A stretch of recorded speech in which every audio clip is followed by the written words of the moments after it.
Bago po tayo magumpisa, gusto ko po magpasalamat sa lahat ng masugid na sumusubaybay. Marami pong salamat sa inyong lahat. Lalo na po sa mga solid subscriber. At kung hindi ka pa nakasubscribe, pindutin ang button para sa ating story series.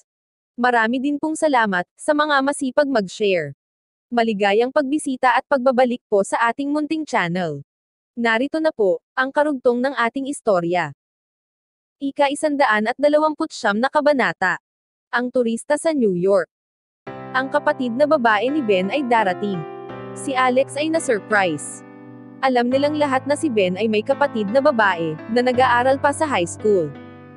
At tumira ito sa dorm ng university, para makapagtabi ng pera, upang may pagpatuloy ang pag-aaral ng kanyang kapatid na babae sa high school. Palagi siyang tumatawag sa bahay nila, puro magagandang balita lang ang sinasabi nito, at sinasabi na huwag nang mag-alala sa kanya. Nang marinig ito ng kanyang mga roommate at nakita si Ben na nabubuhay sa instant noodles, na-touch sila at malungkot. Ang kapatid ni Ben ay pupunta. Gusto pumunta ni Alex at suportahan ang kanyang kaibigan, at makita rin kung gaano kasikat ang kanyang kuya Ben. Dumating siya sa dormitory at binati ang kanyang kaibigan. Ganun pa rin, si Joe ay wala at maraming inuubos na oras sa gym, medyo naiinis siya kaunti. Si Ben ay hindi karaniwang nagbibigay ng atensyon sa kanyang sariling itsura, ay nagpagupit. Napakagwapo niya, nakasuot ito ng maliit na puting sleeveless, at pinarisan ng beige short na may puting sneaker. Nagmukha siyang mas matalino kaysa sa nakaraan. Mukha din siyang medyo hindi komportable. Umakbay si Carl sa balikat ni Ben, at sinabi, "Alex, alam mo ba ang lalaking ito ay may itinatago sa atin. Sa huling 2 araw, ay nahuli namin siya na bumili ng mamahaling damit, at nagbigay ng atensyon sa kanyang pananamit. Nagsinungaling din siya sa kanyang kama habang naglalaro sa kanyang cellphone, araw-araw." Si Joe at ako ay matagal bago nakita ito. Nagpatuloy pa si Carl. Ngayong araw bumangon siya at naligo. Nagbihis ng matalinong kasuotan. Si Joe at ako ay tinanong kung ano ang mayroon. Kaya tinanong namin siya. Sa wakas ay sinabi niya sa amin. Sinabi niya na ang kanyang kapatid ay pupunta dito sa New York para mag-participate sa isang competition.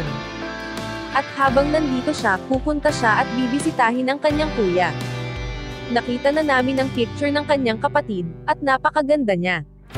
Talagang nagbihis siya na parang isang artista para makita ang kanyang kapatid. Tinapik ni Carl ang likod ng ulo ni Ben. "Okay Ben. Huwag mong sabihin sa amin na wala kaming maitutulong sa iyo," wika ni Alex habang umupo sa tabi nito.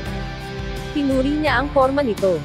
Isang Brook Brothers shirt, Tommy Hilfiger short, at Puma na sapatos. "Magkano ang lahat ng nagastos mo dito?"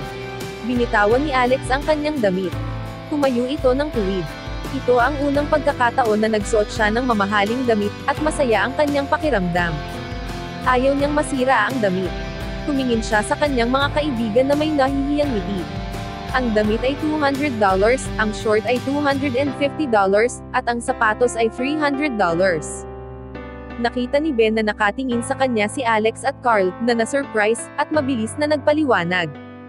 "Hindi ko ito sariling pera. Siyempre wala naman akong ganoong halaga. Ang lahat ng ito ay utang. Ben, walang masama kung gusto mo magkaroon ng magandang appearance. Pero paano mo ito mababayaran? Kailangan mo rin ng pera sa pang-araw-araw. At hindi ito katulad ng pagde-date. Makikipagkita ka sa iyong nakababatang kapatid na babae," wika ni Alex. Sa isip niya si Ben ay baliw para umutang ng mamahaling damit. Guys, hindi ninyo naiintindihan. Sa palagay ninyo gusto ko magkautang sa pagbili ng mga damit. Hindi nyo ba nakikita na wala akong pagpipilian, awkward na wika ni Ben. "Ipinagpapatuloy ko ang pagsasabi sa aking pamilya na okay lang ako. At kumikita ng $2,000 a month, sa pamamagitan ng part-time jobs, at sinabi ko na mayroon akong maraming pera. Upang hindi na nila ako intindihin pa. Ngayon ang aking kapatid na babae ay pupunta, at kapag nakita niya na nakadamit ako ng basahan, madi-disappoint siya. At sasabihin ito sa aking pamilya. Masasaktan sila kapag nalaman ang totoo." Ang mga kaibigan ni Ben ay naiintindihan ang kanyang saloobin, na pag-aalala sa kanyang pamilya. Sinabi ni Alex, "Okay, binibiro ka lang namin. Pero kailangan mong manatili ng ganyan, habang nandito ang iyong kapatid. Kapag inisip nila ang iyong yaman, paano kung malaman ng iyong kapatid ang totoo, magiging mas malala pa ito. Mayroon pa akong kaunting pera, mga mahigit $300. Hiniram ko ito sa ibang mga kaibigan ko. Kakasya na ba iyon? Kung hindi, pwede pa akong mangutang ng kaunti sa aking credit card, wika ni Ben na walang kumpiyansa. Napatahimik si Alex nang may pag-aalala, pero wala siyang sinabi na kahit ano. Sigurado siya na si Ben ay gumagawa ng maling desisyon. Pagkatapos mag-usap ng ilang sandali, nagpunta na sila sa airport upang sunduin ang kanyang kapatid. Habang si Ben at ang kanyang mga kaibigan ay aalis na sa campus. Dalawang babae ang naglalakad sa arrivals airport. Ang isa doon ay ang nakababatang kapatid na babae ni Ben, na si Tanya. Ang isa ay ang kanyang best friend na si Brittany Coleman. Tanya, talaga ba na ang kuya mo dito sa New York ay nakakabighani, katulad ng sinasabi mo, tanong ni Brittany, habang nakahawak sa braso ni Tanya. Siyempre, sa tuwing tumatawag siya sa amin, sinasabi niya na nag-aaral siya mabuti sa Preston University, at nakakakuha siya ng scholarship kada semester. Sa kanyang bakanting oras, nagpa-part-time jobs siya ng 2 hanggang 3 oras sa isang araw, at nababayaran siya ng $2,000 sa isang buwan. At isa siya sa maimpluwensyang estudyante sa Preston University. Proud na wika ni Tanya. Sumasang-ayon ako sa mga sinabi mo. Ang kapatid mo ay nakakabilib. Lumiti si Brittany at dumikit pa ng gusto sa kanyang best friend. Nakakahiya ka, ano ang iniisip mo? Sabay tawa. Ang mukha ni Brittany ay namula, na parang isang kamatis. Bakit hindi pa dumarating ang kuya mo dito? Huwag kang mag-alala, nagpadala ng mensahe ang kuya ko sa WhatsApp, at sinabi, nagmamadali na raw siya pumunta dito. Ilang minuto lang nandito na siya. Nang sandaling iyon, 2 lalaki ang nakasuot ng floral shirt ang lumapit sa 2 babae at ngumiti. Ang isa ay may sinabi kay Tanya. Miss Beautiful, hinihintay mo ba ako? Mayroon itong blonde na buhok at ang kanyang kaibigan ay may dragon tattoo sa braso. Brittany, tara. Wika ni Tanya ng mahina, bago hinila ito palayo sa mga lalaki. Masyadong mapanganib ito sa paningin niya. Huwag kayong umalis, sabi ng isa. Ang 2 lalaki ay mabilis na humarang sa daraanan ni Tanya. Iniyuko nila ang ulo at sinabi sa 2 babae. Ito ba ang unang pagkakataon nyo sa New York? Sumama kayo sa amin, at ipapakita namin sa inyo ang paligid. Mayroon itong masamang titig sa mata. Habang nagsasalita sila, malapit na nilang mahawakin ang mga kamay ng mga babae. Hindi, anong ginagawa mo, wika ni Tanya. Siya at si Brittany ay natatakot. Hinila nila ang kanilang mga kamay, at humakbang paatras. So, ang maliit na babae ay gusto makipaglaro, sabi ng isang lalaki, habang hinawakan ang braso ni Tanya at hinila ito palapit sa kanya. Huwag, kulong. Ang 2 babae ay sumigaw sa panik. Bitawan niyo kami. Nang sandaling iyon, dumating na sila Ben, Alex, at Carl. Nang makita nila ang nangyayari, nagalit sila. Wala silang pakialam kung sino ang 2 lalaki, mabilis silang pumunta dito at tinulungan ang 2 babae. Sinipa ni Alex ang isa, habang si Carl at Ben ay sinuntok ang lalaki sa mukha, at bumagsak. Okay ka lang, tanong ni Ben kay Tanya. Nang makita niya na tumango ito, tumingin siya sa 2 lalaki, at sinabi, Alex, Carl, tara turuan natin ng leksyon ang mga ito. Nakita ng 2 lalaki ang mga estudyante na susugod muli sa kanila. Hindi nila kilala ang mga ito. Natatakot sila na baka mabugbog pa muli, kaya tumakbo na sila palayo. Lumakad si Ben palapit kay Tanya na guilty, at sinabi, pasensya na. Natakot ba nila kayo? Kasalanan ko ito lahat. Hindi ito mangyayari kung dumating ako sa oras. Kinuha niya ang kamay at sinabi, Kuya, okay lang. Hindi ka namin sinisisi sa lahat. Ang galing mo ngayon, nagawa mong takutin ang mga lalaki na iyon. Napansin nito, na ang mga damit ni Ben ay sikat, at mga kilalang brand. Ang puso niya, ay puno ng pagmamalaki. Tumingin siya kina Alex at Carl. Sino ang mga kaibigan mo? Si Alex at Carl ay lumapit, pinipilit magmukhang cool. Pakiramdam nila, sila ay bayani sa pelikula, na nagligtas sa magagandang babae. Si Tanya at Brittany, ay humanga sa mga ito. Sila ang aking roommates. Siya si Alex, at siya naman si Carl. Masaya ako na makilala kayo. Maraming salamat sa pagligtas ninyo sa amin ngayon. Ang galing ninyong lahat. Tapos ay ipinakilala niya si Britney sa mga ito. Tumingin si Britney kay Ben, at ngumiti. Ben, sinabi sa akin ni Tanya, kung gaano kaganda ang kalagayan mo sa university. Sa pagtingin ko sa mga designer clothes na suot mo. Sa palagay ko kumikita ka ng maraming pera. Si Tanya at ako, ay ngayon lang nakapunta sa New York. Kaya ipasyal mo kami sa lahat ng lugar, habang nandito kami. Kumamit si Ben sa kanyang ulo sa kahihiyan, at sumagot. Talaga. Sa palagay ko mas maayos ang ginagawa ko kaysa sa ibang estudyante. Mukha siyang awkward, habang nagsasalita. Si Alex at Carl, ay sikretong ngumiti. Masyado kang maporma. Saan mo kami unang ipapasyal? Tanong ni Britney habang nakangiti. Umaasa siya na makasama ito sa pamamasyal sa New York. Sigurado siya na ito ang magbabayad ng lahat. Sasamahan ko kayo makita ang Times Square, at Empire State Building. Ito ang dalawang bagay na dapat makita ninyo sa New York City, wika ni Ben. Sige kuya tara na, wika ni Tanya, at kumapit sa braso ng kanyang kuya. Naglakad sila sa gilid upang tumawag ng taxi. Mabilis silang nakakuha ng dalawang taxi. Ang isa ay para kay Ben, Tanya at Britney. Habang ang isa naman ay kay Alex at Carl. Kuya, anong klaseng part-time job ang ginagawa mo, at kumikita ka ng malaking pera? Tanong ni Tanya habang nakatingin sa kanyang kuya, magaan ang loob niya at masaya. Tumingin si Britney ng may pag-asa. Sabi nito, sa pagtatrabaho ng 2 o 3 oras sa isang araw, at makaipon ng $2,000 sa isang buwan. Ito ay katumbas ng $50 sa isang oras. Napakaganda noon. Ang itsura ni Ben ay napapahiya, habang pinupunasan ang pawis sa kanyang noo. Mabilis siyang nag-isip, at sinabi, isa akong landscape architect at tinuturuan ko magpintura ang mga tao.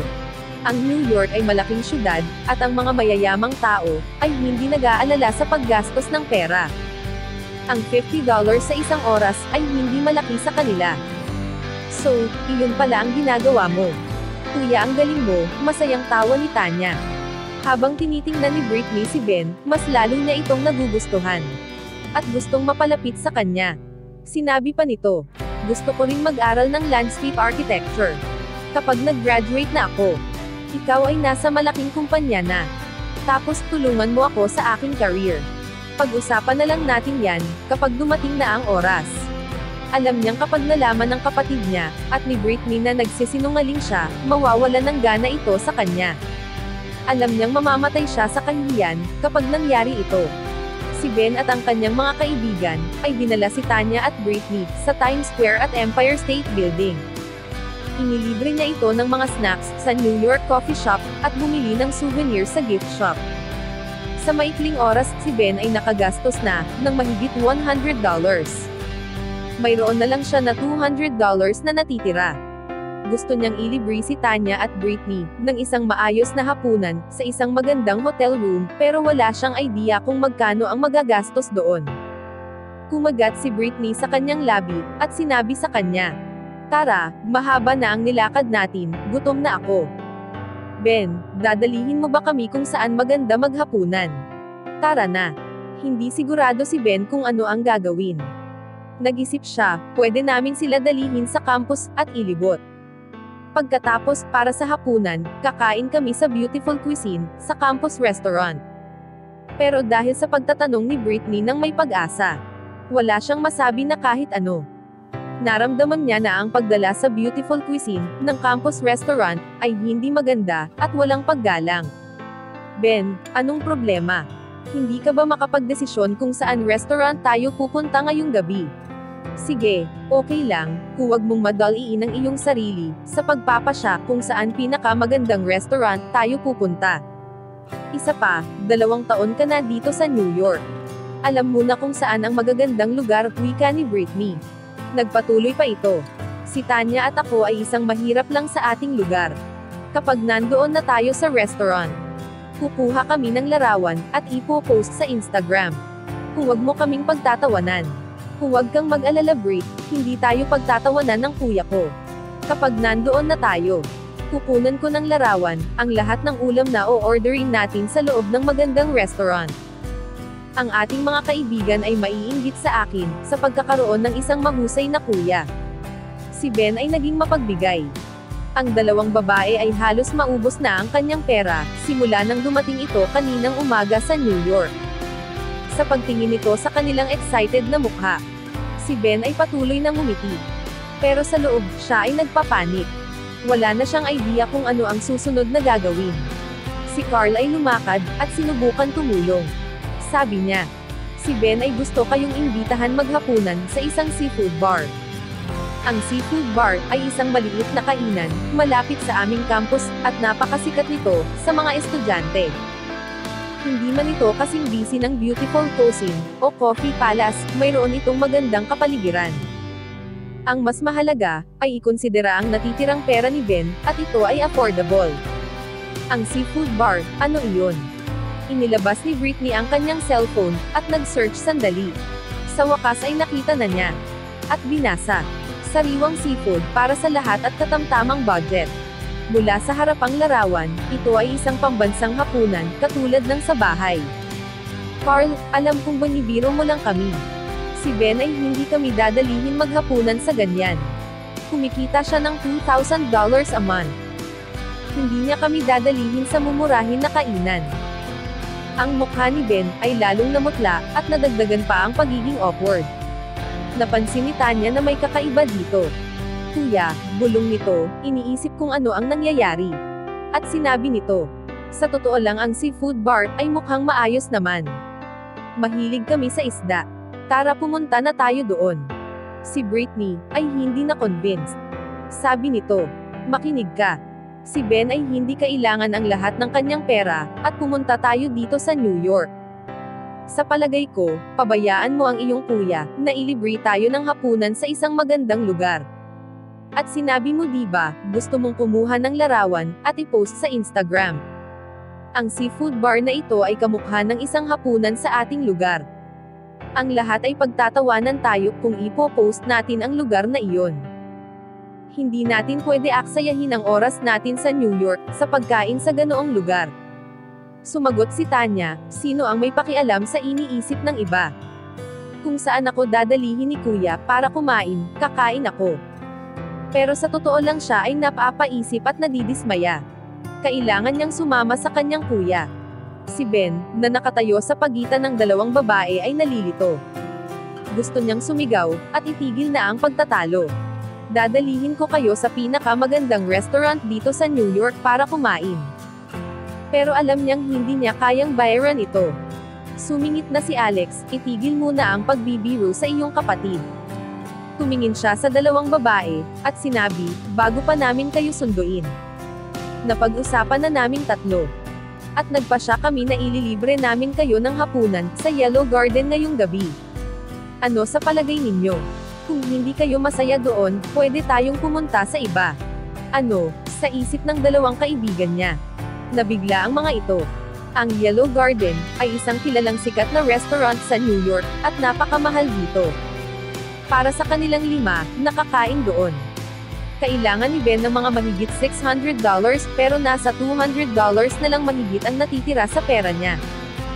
At kailangan pa niyang bayaran ang hotel ng dalawang babae, para sa tutuluyan ng mga ito. Nanghihina siyang tumingin kay Alex. At iniisip, Alex, nagbibiro ka ba? Paano ko makakaya ang halaga ng pagkain sa Yellow Garden? Ika-130 na kabanata. Bawal hawakan ang kapatid ko. Sumang-ayon agad si Britney, nang marinig kung saan sila kakain. Yellow Garden Restaurant. Isa iyong kilalang restaurant. Narinig ko na maganda talaga doon. Tara pumunta na tayo. Hinila ni Carl si Alex palapit sa kanya at bumulong. Ano ang ginagawa mo kay Ben? Mga $200 na lang ang pera niya na natitira, at kailangan pa niyang magbayad ng hotel. Malalagot siya kapag dinala niya doon ang dalawang bisita niya, siguradong hindi niya mababayaran ang bill. Ano ang gusto mo na gawin niya? Mapapahiya siya sa harapan ng kanyang kapatid, at kaibigan nito. Alam ko, huwag kang mag-alala. Sa palagay mo ba gagawa ako ng ikapapahamak ni Ben? Para kay Alex ang Yellow Garden, ay isang katamtamang restaurant lamang. Sa totoo lang gusto niyang isama ang lahat sa DeLuca Restaurant o sa Chez Laurent upang i-blowout. Pero naisip niya masyado itong exclusive, at hindi kayang ma-afford ni Ben. Naramdaman niya na ang pinaka-the best na mapili ay ang Yellow Garden. Magiging maayos ang lahat, tara na. Sinigurado niya kay Ben ito, sa pamamagitan ng pagtapik sa balikat. Ben, ililibre mo ba talaga kami sa Yellow Garden Restaurant? Tanong ni Tanya. Kapatid niya ito, at alam niyang may kakaiba, na inaalala ito. Nagpanggap siya na relax, at ngumiti at sumagot, syempre. Ang Yellow Garden Restaurant ay maganda. Dadalhin ko kayo doon, at makikita niyo kung ano ang nasa isip ninyo. Sa loob niya, siya ay nagpapanik. Paano pa ako makakatanggi? Kailangan kong magpanggap na ang lahat ay okay lang. Pero mayroon na lang akong $200. Ano ang aking gagawin kapag dumating na doon? Ang dalawang babae ay sumakay na ng taxi, at ang mga lalaki ay sumakay na rin ng taxi. At nagpunta na sila sa restaurant. Dahil wala ang mga babae, si Ben ay tumigil na sa pagpapanggap. Kailangan niyang maging tapat sa kanyang mga kaibigan. Alex, ano ang gusto mong gawin sa akin? Alam mo naman na wala akong sapat na pera, pagpapanik nitong sabi. Ito ang aking card, at may $500 iyan. Sa iyo na lang, wika ni Carl, habang iniaabot ang card kay Ben. Ang pera ay para sa kanyang gastusin, pero ang kanyang kaibigan ay nasa isang mahirap na sitwasyon. Kaya masaya siya para sa kanyang kaibigan na kuhain ito. Hindi na kailangan makinig kayong dalawa. Sinabi ko na sa inyo, may plano ako. Si Ben ay hindi mapapahiya sa kanyang mga bisita. Ngumiti si Alex at nagpatuloy. Ben, hayaan mo lang ang lahat mag-order kahit anong gusto nila. Kapag nandyan na ang bill, aalis tayong lahat, at gagamitin ang aking card. Inilabas niya ang kanyang Supreme Metro Sky Bank card, at winagiway ng mabilis sa kanila, at ibinalik muli ito sa kanyang bulsa. Ayaw niyang makita mabuti ng kanyang mga kaibigan ang card, at matandaan ito. Ang lahat ay nalalaman, na bago ka magkaroon ng account, ay kailangan ng ilang $1,000,000. At ang $3 million ang kailangan para sa Supreme account. Si Ben at Carl ay tumingin kay Alex nang may pagtataka. Nagtanong si Carl, Alex, magkano ang laman ng iyong card? Saan galing ang pera? Mas madalas ka pang nahihirapan sa pera, kaysa sa amin. Sa totoo lang hindi sila naniniwala dito. Kinuskus nito ang ilong at sinabi, mayroon akong 8,000 sa aking account. Napakaswerte ko nitong mga huling araw. Bumili ako ng 10 lottery ticket at nanalo ako ng $8,000. Ayaw pa rin niyang malaman ng mga kaibigan niya ang totoo niyang pagkatao. Kahit naman sabihin niya siguradong hindi maniniwala ang mga ito. Nang marinig ng kanyang mga kaibigan na siya ay may $8,000. Nakahinga ng maluwang ang mga ito. Inaasar nila ito sa hindi niya pagsasabi na nanalo siya sa lottery. Nang makarating sila sa Yellow Garden Restaurant. Ito ay isang luma at magandang building. Marami ang luxury car na nakapark sa harapan, at maliwanag na ito ay mula sa mga mayayamang tao sa New York. Si Ben at Carl ay hindi pa nakapunta sa mga high-class na restaurant. Nang makita nila ang mga grupo na may kagalang-galang na kasuotan, na dumadaan sa kanila. Naguguluhan sila. Maswerte sila, si Alex ang nanguna sa pagpasok sa restaurant. Nang makaupo na sila, sa senyos na tingin ni Alex, si Ben ay nag-order ng 10 iba't ibang specialties na pagkain, 2 mamahaling bote ng red wine. Batay sa menu, nakaubos na sila ng $600. Si Britney ay napakasaya, nang tumingin siya sa mga pagkain sa lamesa. Tumingin siya kay Tanya, at sinabi, nakita mo, alam ko na ililibre tayo ng masarap na hapunan ni Ben ngayong gabi. Ang lugar na ito ay mas maganda sa kahit anong lugar sa ating bayan. Siyempre siya ang kuya ko. Kumuha tayo ng larawan para sa ating Instagram. Ang ating mga kaibigan ay may inggit, wika ni Tanya, at inilabas ang kanyang cellphone at kumuha ng mga larawan. Ang lahat ay relax at nakangiti sa larawan. Ang pagkain ay masarap. Naging masaya sila lahat sa pagkain. Masasayang tawanan ang naririnig maya't maya. Pagkatapos ng main course, tumayo si Alex, at sinabi sa lahat, pupunta muna ako sa bathroom. Naglakad siya patungo sa restroom. Nang naglakad na siya, si Vivian at Monica ay sumagi sa isipan niya. Ni-report ni Sam na si Dale Granger ay hinahanap na ng Flag Sex Society. At nag-aalala siya na baka pumunta ito sa bahay nila Vivienne. Napanatag siya nang iutos kay Sam na kuhain si Vivienne at Monica, at dalahin sa safe na lugar. Malamang na dinala ito sa Berkeley Hotel o sa Azalea Guest House. Habang si Alex ay nasa bathroom, isang grupo ng kabataan ang pumasok sa Yellow Garden. Ang leader ay isang binata. Ang kanyang buhok ay nakashave sa magkabilang gilid, at may tato sa kanyang ulo. May kayakap siya na magandang babae.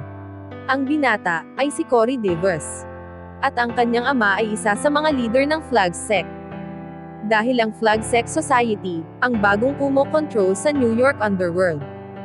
Ang status ni Corey ay umangat, at ang lahat ay gusto na maging kaibigan siya. Corey, maraming salamat sa paglibre mo sa amin. Marami bang pupunta? Si Henry lang ang tinawag ko.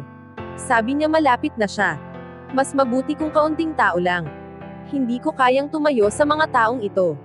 Tama ka, sa ngayon, ang lahat ng tao sa New York ay gusto makita ka. Nagagalak kaming lahat dahil pinili mo kami. Nag-uusap sila ng may malakas na boses, at walang pakialam sa mga kumakain. Wala sa mga customer o waiter ang naglalakas loob na magsalita. Ang manager ay pumunta sa kanila nang nakangiti at kuhain ang kanilang order. Nakuha nila ang pansin ng lahat ng tao doon nang pumasok sila. Nang makita nila ang grupong ito, si Ben at Carl ay medyo naiinis. Ano ang ginagawa nila dito? Pagrereklamo ni Ben.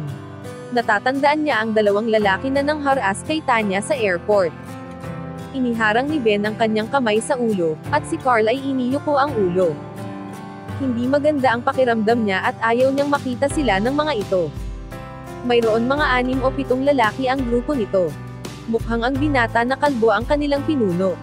Si Ben at Carl ay nagdasal na sana, ay hindi sila matandaan, kapag dumaan ito. Biglang may narinig sila, sandali lang Corey, sa palagay ko may nakita ako na 2 pamilyar na mukha.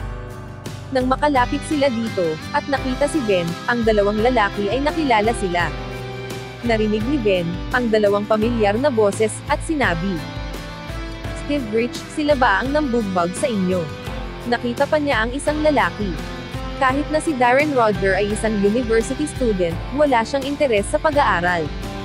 Lagi siyang nasa labas ng paaralan, hanggang makilala si Corey at maging kaibigan, at isa sa mga tagasunod nito.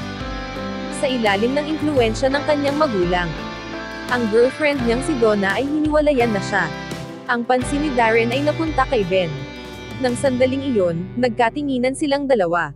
Ito ang unang pagkakataon na tumingin si Darren ng direkta sa kanila. Sinabi nito, kilala ko ang mga ito. Corey, Steve Rich, hayaan ninyong ipakilala ko sila. Sila ang aking mga kaklase.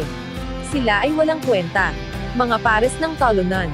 Sobrang hirap nila, hirap nga silang kumain. Nang ang aming klase ay nag-field trip sa Staten Island. Ang lahat ay nagdesisyon na kumain sa labas. Ang 2 basahan na ito, kasama ang kanilang isang tropa na si Alex, ay hindi kayang makabili ng pagkain. Nakaupo sila sa labas at kumakain ng fries. Hindi nila gusto ito nang kumuha ako ng larawan nila para sa Instagram. Tumawa ang isa sa kanilang mga kasama. Ganoon sila kahirap, sabi ng isa. Sabi ng isang lalaki, wala itong pagkakaiba sa mga taong namamalimas ng pagkain. Si Corey at ang mga kasama nito ay tumawa ng mayabang. Sa pakikinig kay Darren, si Tanya at Britney ay na-shock. Si Ben ay maayos ang ginagawa sa New York. Bakit sinasabi ng lalaking ito na siya ay talunan at hindi kayang bumili ng pagkain? Si Ben ba ay nagsisinungaling o ang lalaking ito ay gumagawa ng kwento? Pero siya ay nakasuot ng designer clothes, at kumakain siya dito, sabi ni Steve. Tapos ay tinuro niya si Tanya at Britney at nagpatuloy. Nang ang 2 magandang babae na ito ay kasama siya. Sa palagay ko ginastos na niya ang ilang buwan na budget niya sa pang-araw-araw, sa kanyang suot. Hindi naniniwala si Darren na may pera si Ben, para bumili ng magandang damit. Nakapagtataka mayroon siyang pera para kumain dito. Pinaplano niya siguro na ubusin ang lahat ng sentimo sa kanyang bulsa, ngayong gabi. At mabuhay na marumi sa susunod na buong semester. Ang kanyang mga sinabi ay pinagmulan ng malakas na tawanan. Mga binibini, ano ang ginagawa nyo kasama ang mga walang kwentang tao na katulad ni Ben, pabirong sabi ng isang lalaki. Tumawa si Darren kay Tanya at Britney at sinabi, siguro ay naloko niya kayo sa mga romantikong salita. Naniniwala ba talaga kayo na may pera siya o isang pagkukunwari lang? Si Ben ay napapahiya sa pang-iinsulto ni Darren sa harap ng kanyang kapatid, na tawagin na walang kwenta. Gusto niya itong bugbugin, pero masyado silang marami. Kaya nanatili siyang tahimik. Sobrang kahihiyan ang nararamdaman niya, na halos itiklop ang kamao, at gustong makahanap ng butas upang magtago. May sasabihin ba kayong dalawa? Ayaw niyo bang manatili sa inyong sarili? Mga walang kwentang basura. Si Steve at Rich ay naglakad patungo sa kanila. Si Ben at Carl ay kapwa natatakot nang makita nila ito na lumapit. Hindi sila naglakas ng loob gumalaw sa kanilang kinauupuan, habang nakayuko ang mga ulo. Ano ang sinasabi ninyo sa dalawang walang kwenta na ito? Sabi ni Rich, habang sinipa si Ben at Carl sa kanilang upuan, at bumagsak sila sa lapag. Tumayo kayo, sigaw ni Steve. Si Ben at Carl ay tumayo. Sabi ni Rich, ang damit na ito ay bagay sa iyo. Naglabas ng patalim si Steve, at hinawakan ang damit ni Ben, handa itong sirain. Sinubukan ni Ben na umatras. Ito ang pinakamahal at pinaka-the best na damit sa buong buhay niya. Pinahahalagahan niya ito at ayaw niya mawala ito. Isa kang maliit na tanga. Kapag gumalaw ka, pagpipira-pirasuhin kita. Sigaw ni Steve. Sa isang hiwa, isang butas ang nakita sa damit ni Ben. Tumingin si Ben sa kanyang damit, at nakaramdam ng kirot sa puso.